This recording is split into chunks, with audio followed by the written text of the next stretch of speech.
Morning. Good morning, Peter. Flights still taking off from here. We've seen some United and American flights among them. The ban on travelers coming from Europe doesn't mean that Americans can't go home, but for many travelers, it isn't easy. At airports across Europe, chaos. Anxious travelers racing to get back to the U.S. ahead of the travel ban that began at the stroke of midnight Eastern Time.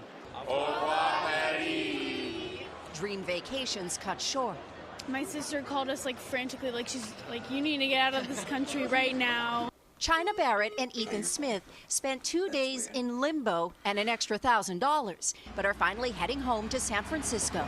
Relief. Yeah, that's the Massive relief. Oh yes, major relief on this. I just want to be home, and now we're hopefully going to get there. Coronavirus cases are now sweeping Europe. In France and Germany, Italy remains locked down, and Spain declaring a state of emergency, expecting a surge of cases within days. Europe has now become the epicenter of the pandemic, with more reported cases and deaths than the rest of the world combined.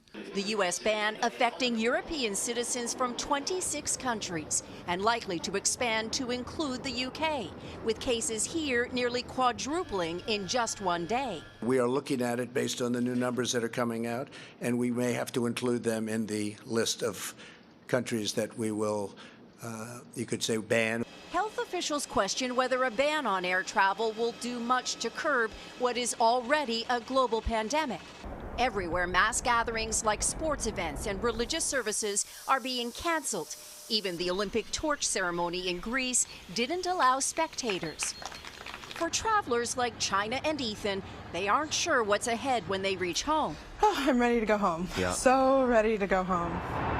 The restrictions really are changing day to day. Here in the UK, the government just a couple of days ago said that it wouldn't ban mass gatherings, now saying they will, and they're also urging people to work from home. Kristen, Peter?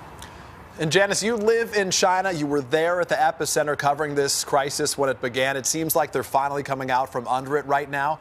What does China's experience tell us about what it could look like for us here in the United States? Well, Peter, a lot of these measures that we're seeing were imposed in China a couple of months ago, closing schools, imposing quarantines, several of them, of course, not being available to lawmakers in the United States.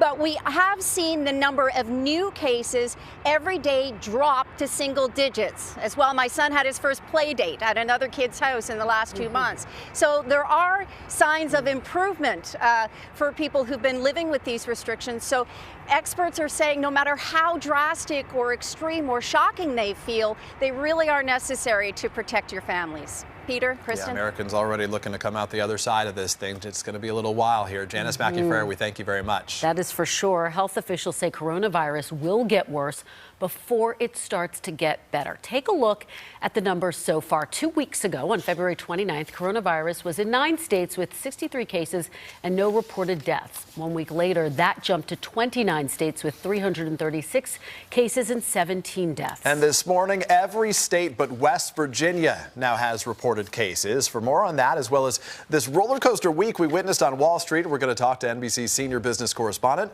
Stephanie Ruhle, as well as Dr. Amesh Adalja, a senior scholar with Johns Hopkins University Center for Health Security. Dr. Adalja, we will begin with you as our guest this morning. This was a wild week. The way we know life in America is certainly on pause for the moment. Some people are saying this is more of a panic-demic than it is a pandemic. What do you say to those